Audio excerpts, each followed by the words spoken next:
Magic Treehouse series by Mary Pope Osborne.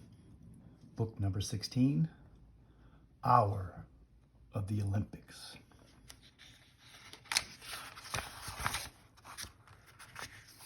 Chapter 1, Just One More. You awake? Annie's voice came out of the dark. Yep, said Jack from his bed. Get up, said Annie. We have to get to the treehouse before sunrise. I'm ready, said Jack. He threw back his covers and jumped out of bed. He was wearing his jeans and t-shirt. You slept in your clothes? Asked Annie. I didn't want to waste any time, said Jack. He pulled on his backpack. Annie laughed. You must really be excited about going to ancient Greece, she said. Yep, said Jack. Do you have your secret library card? Asked Annie. Yeah, do you? Said Jack. Sure. Put it in your backpack, she said. She handed her card to him. I'll carry the flashlight. All set, said Jack. They tiptoed downstairs and out the door. Outside, the air was fresh and cool. There's no moon, said Annie. Just stars. She turned on her flashlight. Ta-da! She said. Let's go. They followed the beam of light across their yard and up the street. Jack was thrilled to be going to ancient Greece, but something worried him. What do you think will happen after we go to Greece? He asked Annie. Is this our last mission ever? Oh, I hope not, said Annie. What do you think? I don't know. Let's ask Morgan, said Jack. Hurry, said Annie. They started running. The flashlight beam flew in front of them, lighting the way. They slowed to a walk when they got to the Frog Creek woods. The thick woods were pitch black. Annie shined the flashlight upward as they walked between the trees. Finally, they found the magic treehouse. We're here, Annie called. Go on up, said Jack. Annie grabbed the rope ladder and started up. Jack followed. Annie shined the flashlight around the treehouse.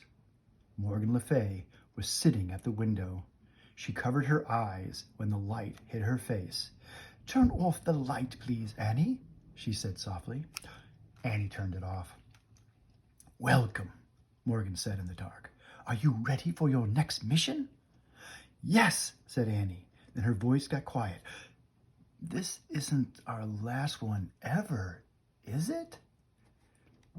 Ask me that question after this mission, said Morgan. We want to go on more, said Jack. You're very brave to say that, said Morgan. You've had 3 very hard journeys as master librarians. Oh, they weren't so hard, said Jack. You risked your life to save the lost story of Hercules, said Morgan. It was nothing, said Annie. And the Chinese story of the silk weaver, said Morgan. An Irish story of the serpent monster Sarf. Thank you. You're welcome, said Annie and Jack. Now, said Morgan, for the last story. Jack heard a rustling sound. Here is the title, Morgan said. You can shine your light on it, Annie. Annie turned the flashlight back on. She shined it on the paper. Wow, is that Greek? Asked Jack. It certainly is, said Morgan. She reached into her robe again and pulled out a book. For your research, she said. Jack took the book from her. Annie shined her flashlight on the cover. They read the title, A Day in Ancient Greece. Now, what must you always remember? Asked Morgan. Our research book will guide us, said Jack. But in our darkest hour, only the lost story can save us, said Annie. Morgan nodded. And you must show your secret library cards to the wisest person you meet, she said. Don't worry, we will. Bye, said Annie. Jack shivered with excitement as he pointed at the book's cover. I wish we could go there, he said. And I wish we could go on lots of other missions, Annie added. The wind started to blow. The treehouse started to spin. It spun faster and faster. Then everything was silent, absolutely silent.